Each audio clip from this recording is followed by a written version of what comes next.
This is the current federal tax developments for the week of May the 27th, 2024. Current federal tax developments are brought to you by Kaplan Financial Education and by your state society of CPAs.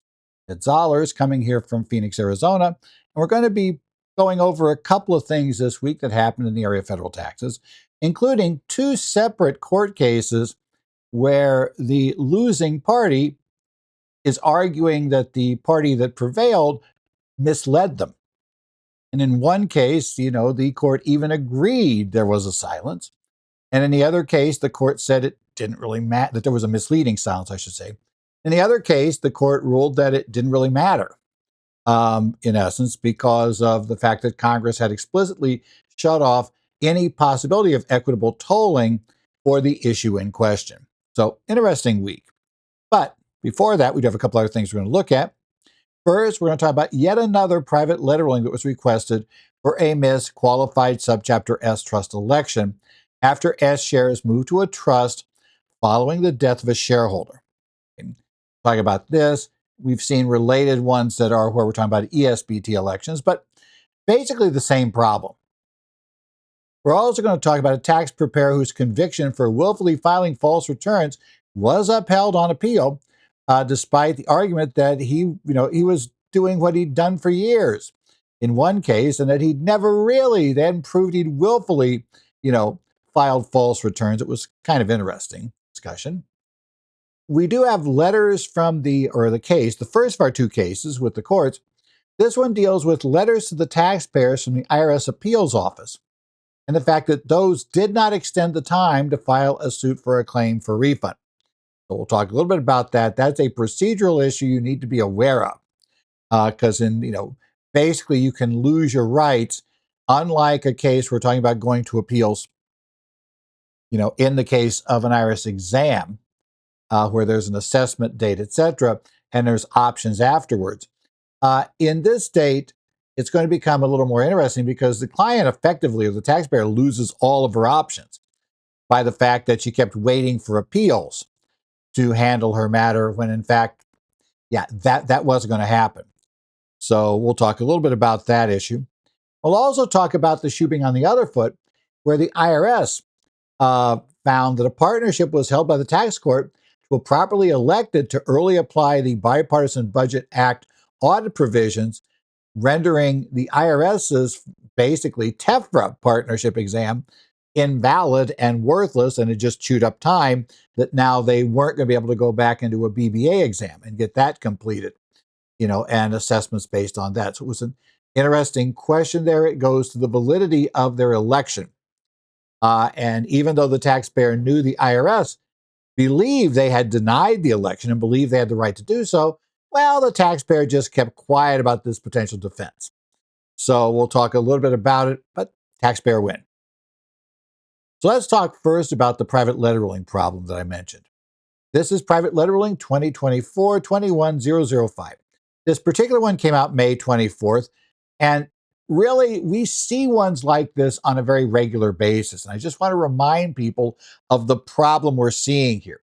If you work, even if you don't do estate planning work, if you work with S corporations, you need to understand the problem, because there's a great risk to your S election as soon as we have a shareholder who dies. And this is a case where the S election did get terminated. Now, the taxpayers were able to get the IRS to rule it was inadvertent retroactively and, correct the problem, but only after they spent the money to get a PLR, which is not an inexpensive move. So in this case, we had a decedent held its S corporation shares in a grantor trust. Now, it very well could have been a revocable living trust, but the PLR doesn't state this fact. And the reason why that could be important is with the proper election, that can be treated as the grantor's estate for a time period. But in relevance, it doesn't really matter in this case. But in the actual situations you're working with, that could make a change as to whether we're looking at a trust established at the death of the grantor or we're looking at the grantor's estate, which can make some differences. But we're going to kind of ignore that for now, right, as to how quickly we have to act. When the decedent died, the terms of the revocable living trust, probably is what he had, that was holding the shares, was that A brand new trust would be formed for these S shares, and these shares would be transferred to the new trust. Now, this new trust was drafted clearly to allow for a qualified subchapter S trust election by the beneficiary. And honestly, remember, trusts normally cannot hold S shares. They have to meet very special criteria. And for the types of trusts we'd like to actually do something with, right, that aren't simply grantor trusts or that aren't, voting trusts, various other things. So for the most part, if you got kind of a traditional style trust, you're going to either want to go the QSST option, qualified subchapter S trust option, or the electing small business trust option, the ESBT option. This particular trust was designed to be a QSST.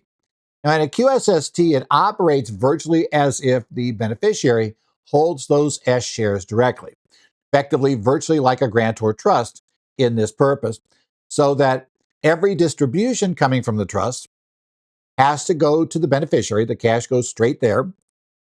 If the stock is sold, the proceeds of that has to go to the beneficiary. And the reason for all of this is we still have a trustee that can prevent the shares from being transferred or sold to any other party. So the idea of that is we control where the shares go. That's why we put them to a QSST rather than leaving them directly to, son, daughter, whoever. It could be for divorce protection. It could be for creditor protection. It could be just because mom and dad love to control things from beyond the grave. It was their shares, so they get the right to do it. But in any event, we set up this election. Now, the problem is, while the terms are there, it's not considered a qualified subchapter S trust until an election is made by the beneficiary. The beneficiary has to make this election because, remember, we're going to drop this income onto their return, right? They're going to be participating in this S corporation, and so they have to agree to allowing this to happen. If that doesn't happen, they don't agree. Well, hopefully you've got some provision that the trust is going to be funded if they don't agree, but let's skip that. If it really goes into trust and no elections found, you have a C corp. Basically that trust is wildly unlikely to qualify to hold the shares under any other mechanism. So because of that, you end up with terminating your S election, right? Now, obviously, the attorney that drafted the plan, and this is not something you'll do by accident, right? Somebody had to think this through, that this is what we want to do. The shares will go to this trust. The beneficiary will make a QSST election. So I'm going to assume there's probably legal counsel involved. Legal counsel understood the problem. Legal counsel set up this trust to work perfectly like this. Now, one of the problems, and as you get older in practice, you start noticing this, is that people feel most comfortable with estate planning attorneys who are, especially when they set up their estate plans when they're, let's say, in their 30s or 40s, they start thinking about this, they become successful. Well, they want somebody with experience. And that generally means somebody older than them. There's a fundamental problem that tends to happen here. That older attorney, right, is often not in practice or has simply died by the time that this client dies and the shares go in. So now we have, the attorney who knew exactly what should be done is not part of the estate administration, or it could be the kids just don't want to pay an attorney. Never understood why mom and dad paid so much to the attorney. So we don't need an attorney for this. My friend said, they handled their mom's estate, really on the cheap and easy. So there's nothing big here. Whatever happens, somebody ends up doing this, and either the counsel they have doesn't understand the S rules, which is possible, or there is no counsel, which I think is quite often the case. And so everybody just kind of skips by this. So they knew enough to fund the trust, but they didn't know enough to know that, hey, wait, there's another step you were intended to take. And you're not taking the step because nobody's thought of the problem. And the big problem here, if you are a tax professional, a tax preparer, let's say, so you're on the compliance side only for the S corporation, well, you should realize this is a possibility that we got a problem here, right? Now, what sometimes happens, though, unfortunately, is they won't even tell you that the shares went to the trust. They'll just say the shares went to Susan. Susan will tell you the shares went to Susan, despite the fact that they're titled in the trust because, hey, you know, yeah, that's none of their problems. It's not an issue. It's going to go this because they did know enough to know the QSST. Basically, it's all going to be taxed to Susan. So we're just going to treat it as going to Susan. Isn't that how it works? Not really. Okay. So the beneficiary did not timely file a QSST election. Generally, that has to be made within 2 months and 15 days, effectively 75 days after the shares pass to the new trust, pass to the trust, or the trust becomes otherwise ineligible to hold the shares. So it'd be one of those things. So you're going to make that election. It can look back 75 days, and you just file this election. And if you do so, you're a QSST. If you fail to do so, then back to the day the shares went to the trust, or back to the day that the trust no longer qualified to hold the shares, because there are some provisions to recognize that some shares may temporarily sit in the trust. If it's established at dad's death, it won't be elected instantly, or it will allow you to like I said, elect basically a grantor trust. It was an irrevocable grantor trust during the beneficiary during the decedent's. I'll get the term out right. Life, to be treated as if it was a decedent's estate, who can hold it for 2 years. So basically, yeah, there are various rules that let you have some options there. So there are two ways in, but we're basically retroactively blown if the beneficiary fails to make the election. There are some automatic relief provisions that will work for 3 years following. But in this case, we got to presume they're getting to the PLR. We are past the 3-year date because otherwise, what they'll tell you is they will tell you, we'll learn facts that would say, well, this should have qualified for the automatic exception. So obviously, we are out of we're more than 3 years after the date that the election should have been filed. So because of this, the S status was terminated, right?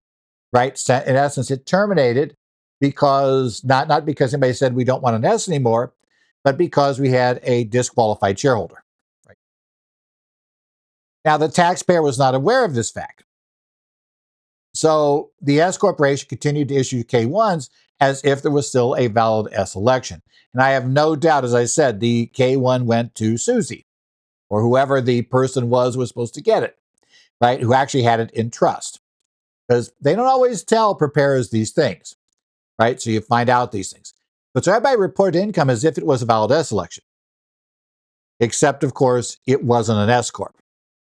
That is a problem because you have 3 years of unpaid C Corp taxes, or more than 3 years of unpaid C Corp taxes that are sitting out there. We have a bigger problem that by the time somebody finally figures everything out, if the IRS has sent notices initially, we would probably have more than 3 years have gone since that time period started.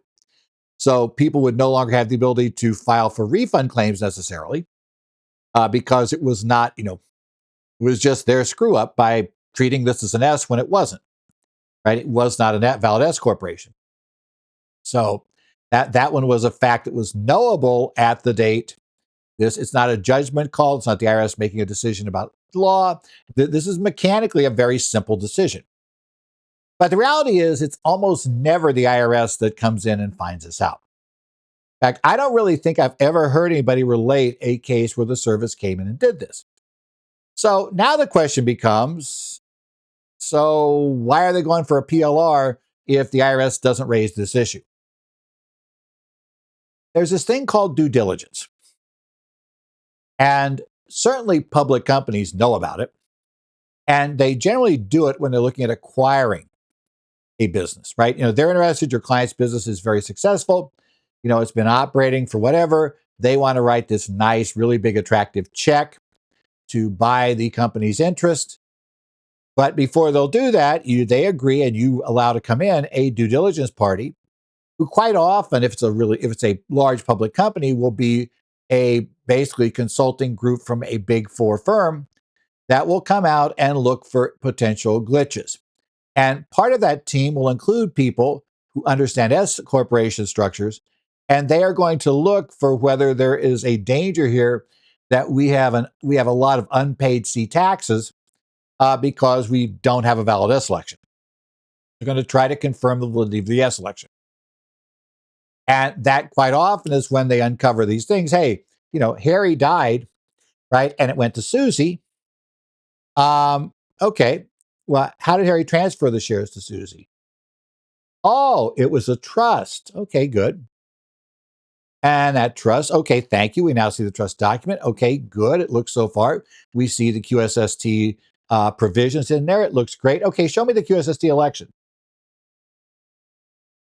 That's where everybody goes, what? What? It's like, was there a QSST election made? What is that? Quick answer is no. It's going to be the answer since they're asking that question. And suddenly you're in the process of having to get a PLR, because one thing, as I've said more than once, the public companies don't like to do is take on any level of risk, right? They will not absorb a risk they didn't create, right? If somebody else created the problem, they're not going to step in and be potentially on the hook for parts of it. And if they acquire the assets and bankrupt the corporation, knowing that the corporation has this big unpaid liability, and they've taken all the assets and know that the sellers are taking all the cash out, they're going to worry they could be pulled in to some form of transferee liability situation. They're going to worry about that's a problem, right? They're not going to want that problem with them. So essentially, what they're going to do is say, nope, you got to get this fixed. Therefore, we go for the private letter ruling. That's also why it's more than 3 years since it's been discovered, because this comes way down the line. Now, they applied for a PLR, and the IRS agreed to treat it as an inadvertent termination. So that's the good news. The bad news, of course, is the cost of the PLR. There's not only the user fee, which, depending upon the size of the entity, can be fairly significant, but there's also professional assistance. And if it was the due diligence team that found it, it's likely they're going to insist that that team be put in charge of getting the PLR, right? Getting a PLR, getting it cleared up, and then they're going to present that bill to the S corporation, who now that's your concern. The S corporation is going to turn around and say, why didn't you tell us about this? And they're going to present the bill to you. Not great, right? Now, this is a problem because I have seen a large increase in these requests recently.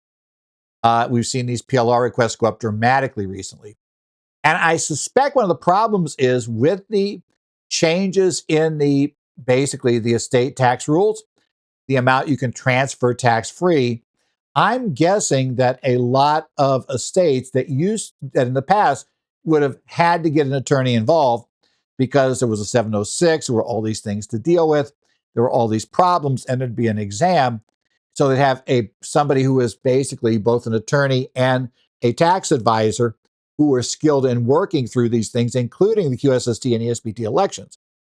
And now we're seeing a lot more people kind of wing it on their own and potentially use only a tax preparer who may have no real background. Because again, the number of CPAs, EAs, etc., that are regularly dealing with, taxable estates, 706s, and the trusts, etc., and other devices set up coming off of those is going down.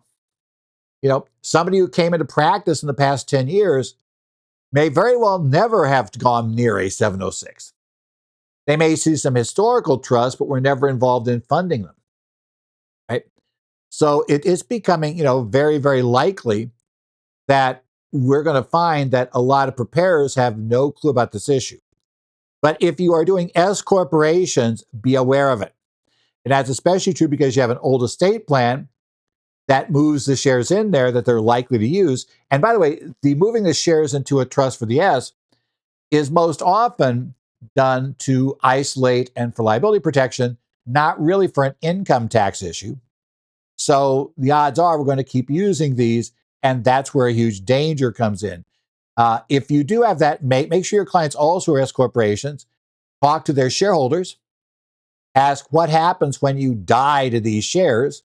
If the S corporation doesn't know, how the method's going to work. And if there is a trust involved, then suggest, look, we need to make sure this is going to work right.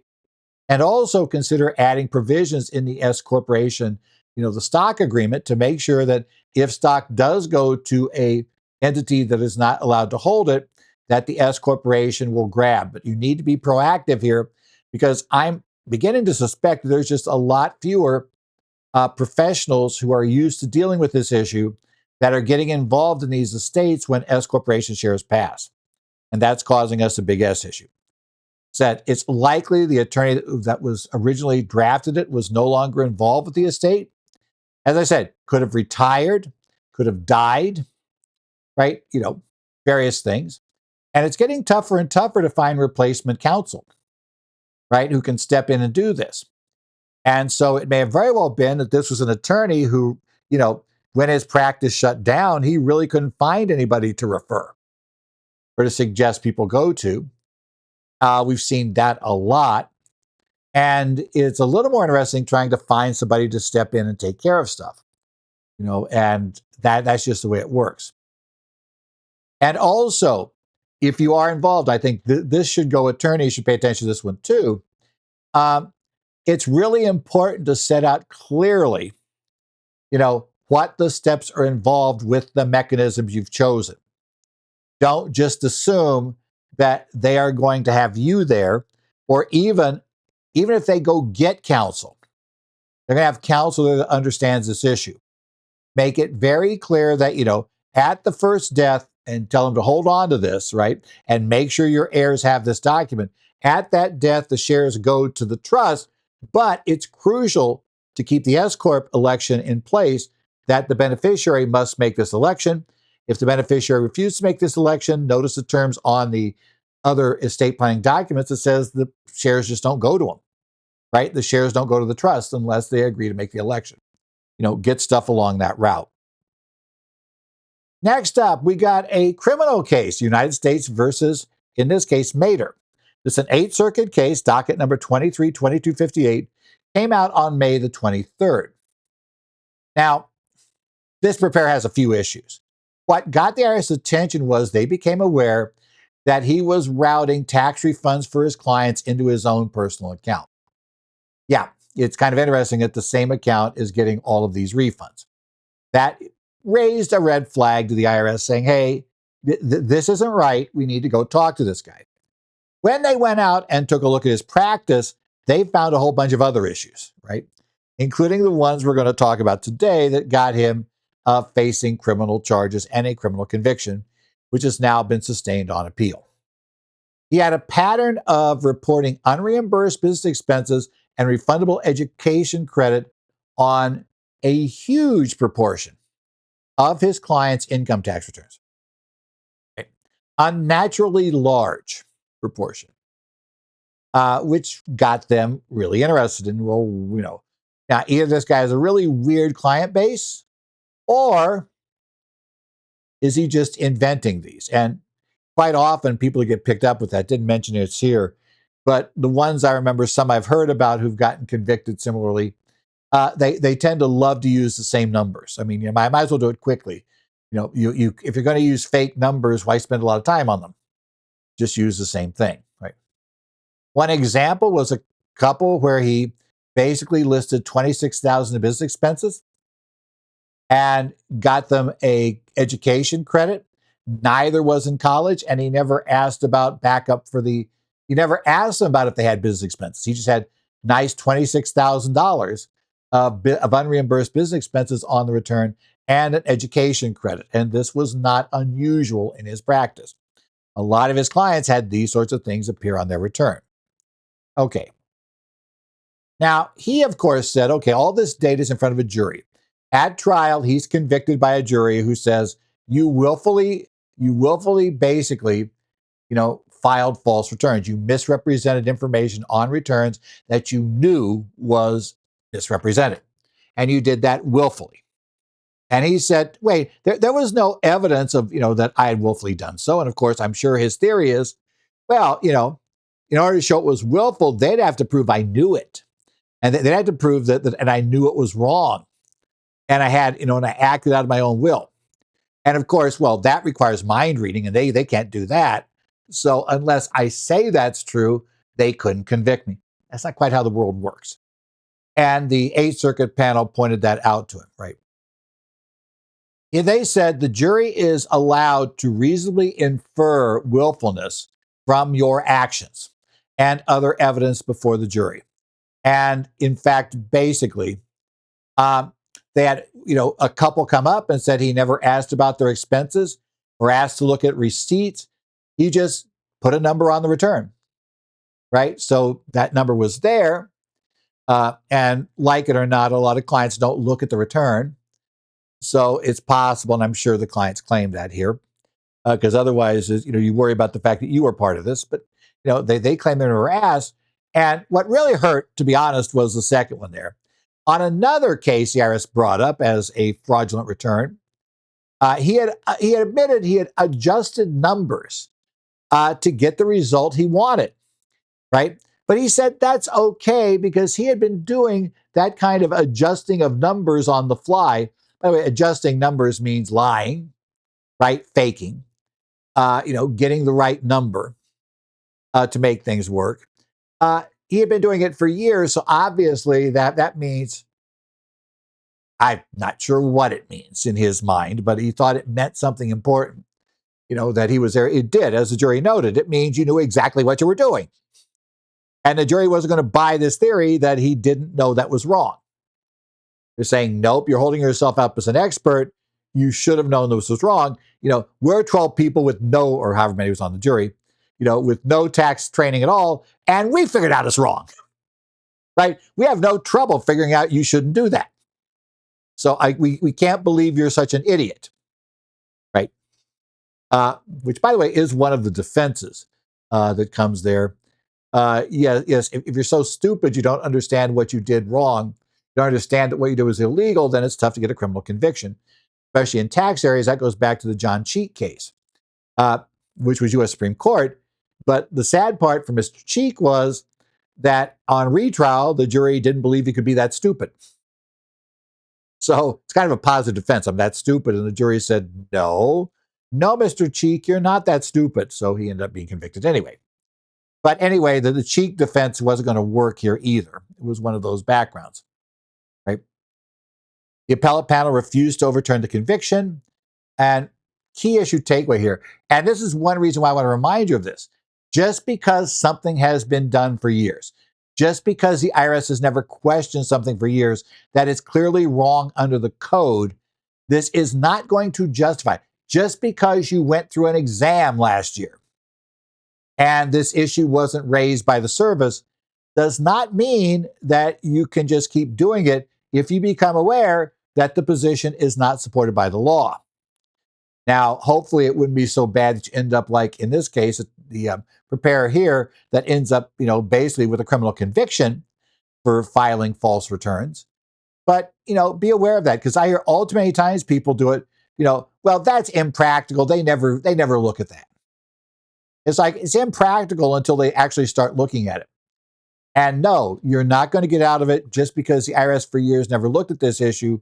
If the law clearly says you need to do X, you need to do X. And the fact they're just not enforcing it in the past is no guarantee it won't be enforced in the future and is no excuse for you doing it, right? If somebody challenges you, that's a problem, right? You need to be aware of that. As I said, the IRS doesn't ever really seem to question S status, but that's not going to help you in that civil lawsuit when your client, who's paid just a really big bill to get that PLR, and the consulting for it from a big four firm, when they're coming after you for that bill. Going to help. Okay, next up, we're going to talk about two cases where the winning taxpayer or the winning side appeared to arguably be misleading, or at least you could see how the other side felt they were misled, by the first party. But the court still sided with the party who had kind of misled them, or at least not said something that you might have thought, well, you should have mentioned this at this point. So the first one here deals with a claim for refund issue, right? This one is going to take a look at the case of Moy versus United States. It's United States District Court for the Northern District of California, docket 523 CV 03151. The opinion came down on May 21st of 2021. This is looking at the deadline for taxpayer filing a suit for refund against the IRS under Section 6532. Now, generally, the government has what's called sovereign immunity. That is, they can't be sued unless they have agreed that they can be sued. And 6532 is a provision that allows the sovereign, in this case, the IRS, Treasury, etc., US government, to be sued under if certain conditions are met for income tax or tax issues in general. So 6532 is key. In this case, it's a bit of a messy thing because quite often these things are. But she'd filed a claim for refund of foreign tax credits for foreign taxes that related to a return that the IRS had found she failed to timely file. This was her 2008 return. She filed her claim for refund in, I think it was 2019. It was weird. The IRS assessed the tax in 2011. So we got a whole bunch of back and forth going here as to what's going on. Right, 2011 for the 2008 tax year, and she filed her claim for refund in 2018. Now, before somebody thinks, well, we're just obviously clearly out of statute to begin with, it's a little messier than that because there are foreign tax credit statutes is open for 10 years. In some cases, this is messy because she did have the tax already assessed. And, yeah, I mean, it's a whole mess of kind of a messy statute case anyway. But she's going to make it into a slam dunk for the IRS here shortly, because she'll be clearly outside of any possible statute by the time this finally comes to a head. Okay, so she filed her claim in 2018. The IRS denied the claim, said it was time barred. And certainly it was going to be close, right? In the 2008 return, if the 10-year statute was open, it was going to be open for much longer, right? So again, we're going to go down that path, but they denied it. We don't go into too many facts about that denial. But let's talk about filing a claim for refund. Amended returns and that sort of thing is what you may think of, but technically all of that is under 6532. An amended return is asking for a check. That is a claim for refund, right? So what's our time frame for filing claims for refund? Well, generally, there's a pair of them. We're going to deal with the later one here because we're well past the first one, right? Generally, you can file a claim for refund, your claim for refund, right? Okay. Well, you can sue the government, right? We're talking about going to court to sue to get the money back. Okay. And so Section 6532 covers this. And 6532A1 deals with suits by the taxpayer for refund, right? And this is the provision that opens it up. If we take a look at this now with the highlighted section, this gives us the basic rules, which you probably have heard the rules listed for you before, but you may never have looked at the statute that does it. You cannot file suit against the government for a refund for taxes. That's a starting point, right? Right? For any internal revenue tax, penalty, or other sum shall be begun. You can't file the suit before the expiration of 6 months from the date of filing the claim required under such section, unless the secretary renders a decision thereon within that time. Okay, let's piece that sentence apart and put it in chronological order. Whenever you have a claim for refund against the United States and for income taxes or any tax under the Internal Revenue Code, you must first file an administrative claim. Okay? That's why you can't just go straight to the district court and say, I want my money back. You have to ask the government for the money back. Now, the government has no real deadline to respond to that. Realize that right away.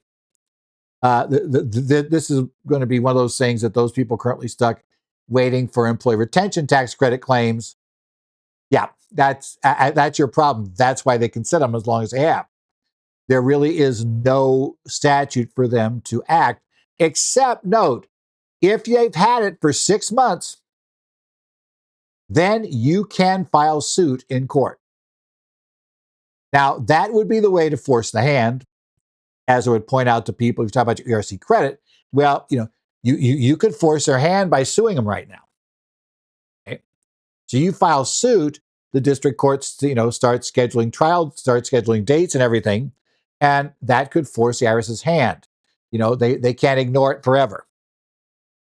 But you know how expensive it would be. Now, this is also where we get into the whole concept of a protective refund claim.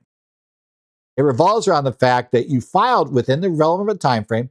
And again, that claim for refund under the Internal Revenue Code generally has to be filed for income tax claims within, 2 years after the date the tax was paid, or 3 years after the due date, 3 years after the return was due, or was actually filed, they filed before the due date, filed, by the due date. So basically, it's 3 years from the due date or 2 years from the date that the tax was paid. You can recover either way. So you first have to do that, right? You file that up there. And a protective claim, the IRS just sits on that claim because you asked them to. Now, true, you have a right to go to court after 6 months, but if you got a protective claim, you probably want to wait for whatever contingency we're waiting upon to be resolved before anything moves forward. So that's the concept of protective claim, and why they work is under here. Now, as I should point out, protective claim, you have the right to go straight to court for 6 months, and the IRS has a right to disallow the claim. But it's in both of your interests to do neither until the thing that would resolve it is just taken care of. So that's the background there. So there it is. So you got to wait 6 months. Okay. Well, she had a denial. We're going to talk about this. So she had a denial of a claim back there in 2018, right? Her claim, or 2019, her claim was denied. So, or 2018, I guess, or she had the denial claim then. We'll get into the timing here shortly. So she has the denial. So she has 2 years from the date the IRS writes back and says, good morning, taxpayer. We have your claim for refund. Sorry, we're not going to pay it. Right? For whatever reason, we're not going to pay it. She has 2 years then to go to the district court. Now, the problem we'll discover is that's not what she did. We'll talk about what happened there. Right? Because you also cannot file the claim more than 2 years from the date of mailing by certified registered mail by the secretary to the taxpayer of notice disallowance as of the part of the claim to which the suit or proceeding relates. So you can either go to court, right? You can force it to court 6 months after you file your claim. But if the IRS does deny your claim at any time, you now have a 2-year clock running to file your claim for refund. That 2-year or file the suit in district court or the court of claims to, prosecute your suit against the U.S. government. After that date, sovereign immunity stops the lawsuit. So that's what we're looking at here for her. So let's talk about her case. Right. Now, the claim took place on August 1st of 2018. The taxpayer filed a protest with IRS Appeals office in November of 19. Now, right away, you should see that she let a year go by, plus, before she brought up the issue with appeals, the Office of Appeals. That suggests she's not the quickest on the draw, not moving quickly, but she did decide to go through appeals. Probably somebody told her that the cost of going to court, I think the amount here we're involved in was under $40,000. And to be honest, it might be very difficult to, even if you won, unless you got an award of attorney's fees to make the cost worth that. You're going to pay a significant amount of attorney's fees probably to try the case. And it could conceivably, depending on how messy things are, this will go way back. Facts will be interesting to find. She may not be the most cooperative of, she's certainly not the most prompt at doing things. She didn't file a return. She was told about that in 2011. They assessed her the tax. She finally got around to saying, hey, well, I should have had this offset 7 years later. So obviously there are a lot of reasons why her going to court might not have been the smartest way to go. Right? So he did that. Now, appeals will respond to her letters during this time. Right? Twice, once in December 2019, shortly after she filed it, and then again in February of 2020, they responded saying they were looking at the matter and they would respond to her within 60 days. We all know about that letter. We all know they never respond within 60 days, right? You'll just, at best, as they did this time, you'll get another 60-day letter, right? We finished our 60 days. Voila, we need another 60 days. Okay? So she heard from that, but then she didn't hear from them again until in January of 2021. Then they finally responded saying they denied the appeal because she had failed to file a suit timely, so the appeal was moot. Why? Because, of course, it's now after essentially August 1st of 2020, meaning she's outside. She cannot file a petition in the district court. And so the right for her to claim against the government just got shut down. She lost her chance because she didn't file suit within the 2-year period after her claim was initially denied. Of course, she thinks this is horribly unfair, right? But here's a couple of key provisions. We showed you 6532A1. Let's take a look at A2. A2 says the 2-year period prescribed in that first paragraph we read earlier shall be extended for such period as may be agreed upon in writing between the taxpayer and the secretary. So, one option here is if you want to give appeals time to do this, you would approach the IRS and say, look, I'm going to file this suit unless you agree to extend the time frame for me to file suit to give time for appeals to act on this, right? And you would negotiate that agreement. She never did that, right? Rather, she had these letters, and of course, in her mind, she's saying, well, they should extend it because they kept telling me they were going to process this and give me a decision. Then they delayed the decision until after the 2 years, so I was disadvantaged. But here's where there's a problem. A4, reconsideration after mailing of the notice. This is an important part of this, and this is why going to appeals the way she did was dangerous. Because what it says is any consideration, reconsideration, or action by the secretary with respect to such claim following the mailing of a notice by certified mail, registered mail of disallowance shall not operate to extend the period within which suit may be begun. That provision is going to turn out to be her problem. Okay. What happened?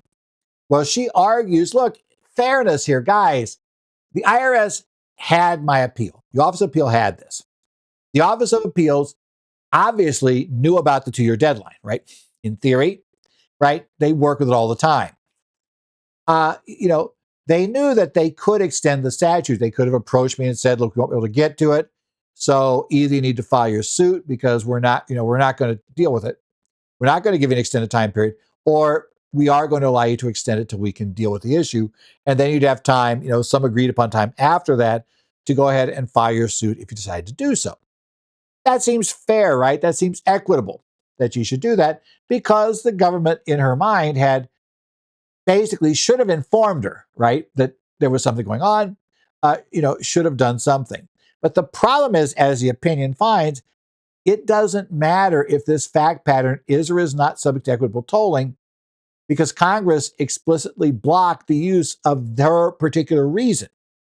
So even if you might be able to equitably toll this, and they do have a bit of a quick discussion in the opinion about some question about that on 6532 different parts, and whether it is whether this particular situation would allow for an equitable relief in certain cases. But they're saying, regardless, even if this would be open for potential equitable relief, Congress has explicitly told us this can't be the reason, right? So it doesn't matter whether or not, because the IRS and she spent all kinds of times arguing whether equitable relief was or wasn't available. And the judge in this case, writing his opinion, simply said it doesn't matter. It could be available, but it wouldn't help you because Congress can bar specific equitable relief outlets. And they did that here, right? In this case. Thus, she could not file a suit to challenge the IRS regarding her refund. She lost the right to do it. Now, lots of things are useful to check here. First, obviously, the taxpayer not filing a return is never a good thing. The taxpayer getting her notice in 2011 for tax due and apparently paying the tax off that notice in 2011 is not great. For some reason, it was suggested in 2018 that she look into this, probably because somebody mentioned the 10-year statute on foreign taxes. And so she decided to do it. But the problem is, you're doing these sorts of claims, especially at right end of statute. You're really going to need to have some advisors and advisors dealing with the quirky things of her weird history of this case, and whether or not that really does have an open statute at this point, or whether it all goes back to everything being finalized supposedly with whatever she did back in an earlier year. But that's not a fact for us to worry about here as to whether she could file suit on this issue. So it's not a matter before the court. It would be if she actually got it to court, but she actually can't get it there. So that was her problem. Yeah, be careful here. And I know the other reason is, let's say, and this is something that EAs and CPAs, except for the few who are authorized to practice for the tax court, and even that would really help here because this has to be a district court filing. You tend to want to use the tools you have.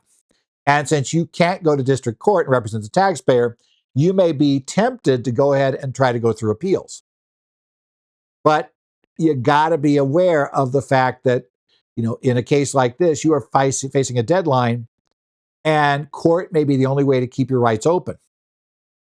And if you are involved in this and you're the party that recommended, that we keep waiting on appeals, you may find yourself being potentially facing litigation over this refund she claims she would have got anyway, and which you probably told her she qualified for.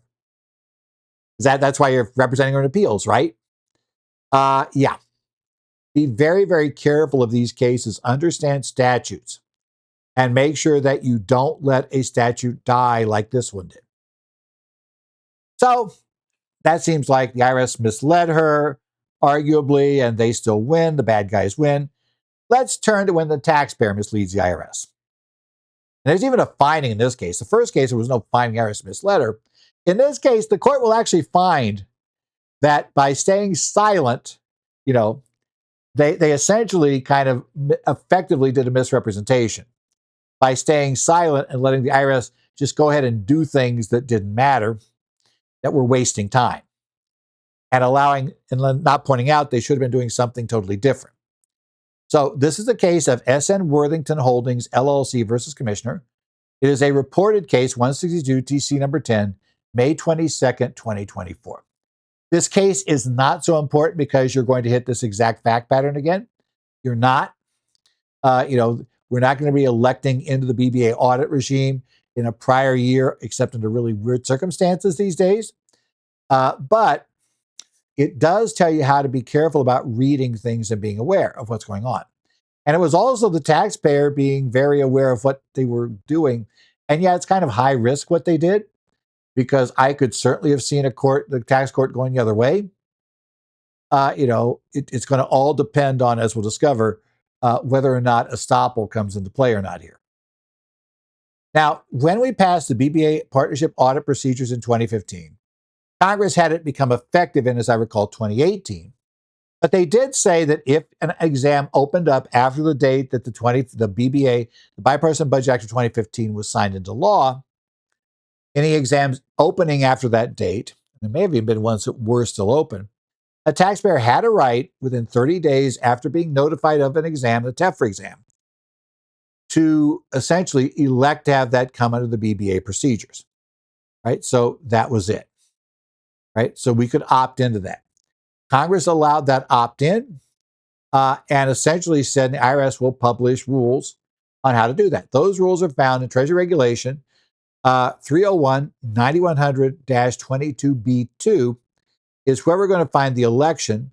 And we're going to be specifically interested in this case in the statements that are required. Like a lot of elections, the taxpayer has to attach a statement to the return or file a statement with the service that contains certain representations.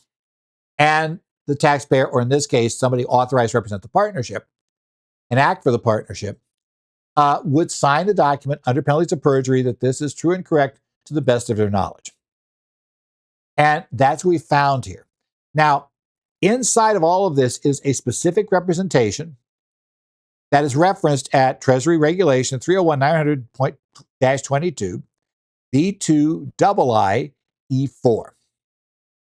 And what that representation states is that you must represent when you sign it the partnership has sufficient assets and reasonably anticipates having sufficient assets to pay a potential imputed underpayment with respect to the partnership taxable year that may be determined under subchapter C of Chapter 63 of the Internal Revenue Code as amended by the BBA. So in essence, the IRS wants to make sure if you're going to say, oh yeah, examine the partnership, and if there's any balance due, the partnership then will have the right to pay it via imputed adjustment. Well, they're saying, we're not going to let you do that unless you tell us the partnership will have enough assets to be able to make that payment. Now, in this case, the partnership filed on a timely basis what was going to be essentially Form 7036 within 30 days of getting notice that their TEFRA exam starting. They filed Form 7036, this was for the 2016 return, and that contains in it that representation, signed under penalties of perjury by a representative of the partnership. So the IRS obtains this form, and they begin to look at it. And they looked at the tax returns that had been filed, and they knew the issues they were considering. Almost certainly they had an idea there where an assessment could come. And they decided that based on the partnership returns they've seen, that the partnership would never have sufficient assets to be able to pay the assessment. So what they said was, look, you don't have sufficient assets. And so what they did is they said, we're going to give you 30 days to provide us evidence that you could pay any imputed underpayment that might arise in this exam. The taxpayer did not respond to that.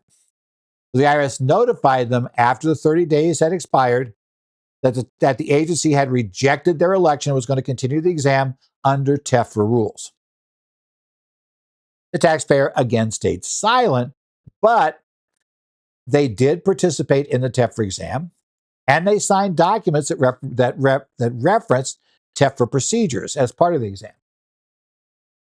However, when the IRS issued the final partnership administrative adjustment notices, which is the end of a TEFRA exam and where we can go and challenge what they did at the partnership level, and then we go on to the individual assessments.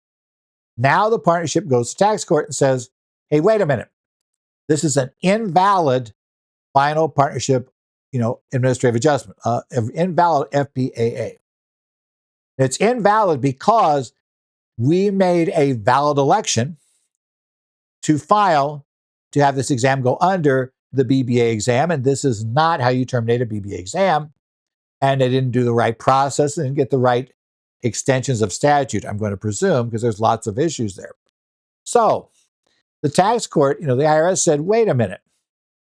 Okay, so IRS says, no, we rejected this. The tax court then went back and they agreed with the taxpayer that, in fact, the taxpayer had fully complied with the regulations, right? They had made a valid election. They had fully complied with the regulations. And therefore, on initial review, the election is, in essence, was valid, and the IRS just fouled up and conducted the wrong exam.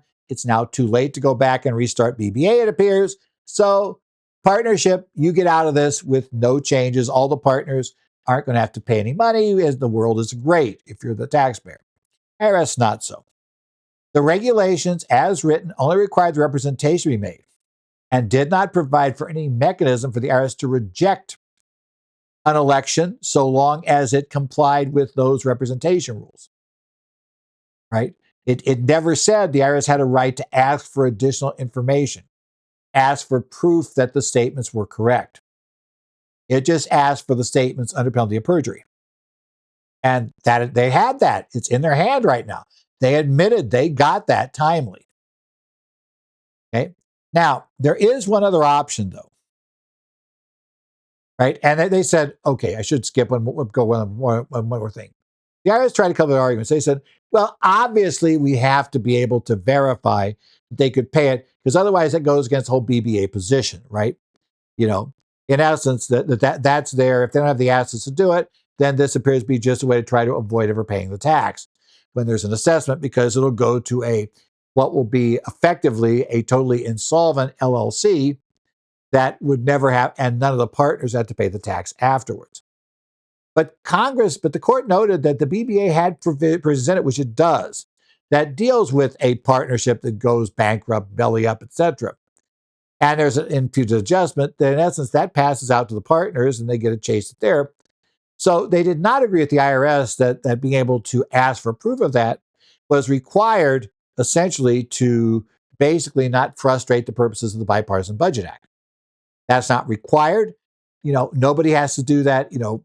Right now you just have to be BBA unless you opted out. So, it's not really an issue. They also said if there is ever doubt about the meaning of a regulation, when the IRS wrote it, you wrote it, we interpret the most strictly against you because you had the right to write it. The taxpayer had no influence in writing it. Now, that is the reverse of what we've heard many times when taxpayers tried to argue substance over form. It's like you controlled the form, tough luck, right? IRS didn't have anything to do with it. You did, so you got to live with it. This is just the reverse of that on regulations. IRS wrote them. The taxpayer sitting in front of it had no ability to, negotiate the rules. So we're under your rules. We're going to interpret those rules strictly against you. Now, they did say equitable estoppel. Well, that's another argument. The IRS said, look, these guys led us along. All this time, did not raise any fuss whatsoever about the TEFRA audit being invalid until they'd already run out the clock. Right? Similar to the other case where effectively the IRS ran out the clock. Right? The clock was over, and then they said, hey, surprise, you didn't do the right exam.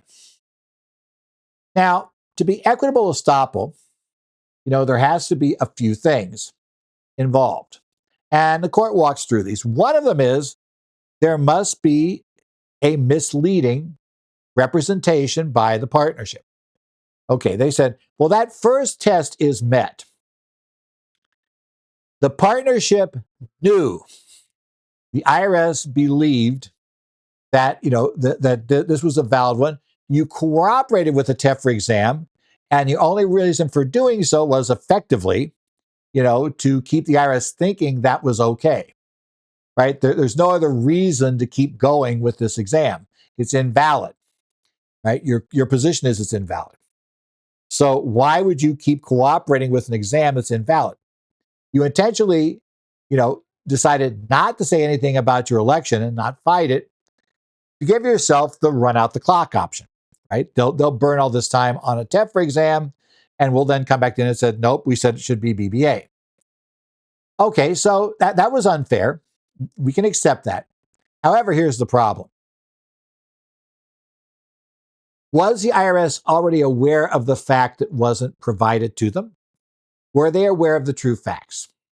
And also, was this a question of fact and law, or was it a question of just the law?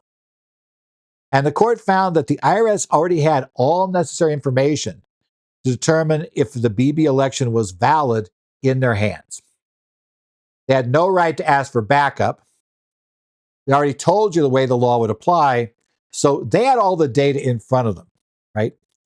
And so because of that, it was a question of law. Did their regulation, had the taxpayer followed their regulation or not? Because it was a screw up by them in applying the law to facts that are not in dispute, they're perfectly aware of this. They're perfectly aware of this election. They're perfectly aware of this. They assumed that the taxpayer accepted it had to be a TEFRA partnership, but they never actually took a look at that, never, forced the issue, never did any of that background. So taxpayer's right. Now, I would warn you, though, before going too far down this path, you find something similar. It's not raised here because it's not relevant to whether or not the election was valid. But remember, that representation was signed under penalties of perjury. Obviously, there is a theoretical possibility, especially if you knew what you were doing, right? We knew that representation was false, or we should have known it. That opens up the possibility of a criminal prosecution for perjury. So, not sure that this works well unless you can show that the taxpayer was that dumb. We're back to that from the second thing this week. right? Was the guy signing that dumb and didn't understand it? That'd be the issue. But if they're aware that's true and they're trying to game the system, then yeah, there would be a perjury risk here. How big a one? Not terribly sure, but there would be one. So you'd always want to say with the client, you are signing under penalties of perjury. So in theory, if they could show you knew you're lying, you knew this wasn't true, then you could be on the hook for a perjury charge. So unlikely, but still possible. So be aware of that. Well, this has been the Current Federal Tax Developments for the week of May the 27th, 2024. Current Federal Tax Developments are brought to you by Capital Financial Education and by your state society of CPAs. I'm Ed Zollers. My email address, edzollers@currentfederaltaxdevelopments.com. You can put questions there. I also follow the discussions on the Connect accounts for the Arizona Society of CPAs, New Jersey Society, Illinois Society, Minnesota, and for Washington, along with Idaho. So I think I got everybody in there. So if you're a member of any of those societies, you can post their Connect sites. And if I see your message and think I can help, I may jump in and answer then. Otherwise, watch for us next week. We'll see what else goes on the area of taxes and discuss the updates and developments of current federal tax developments.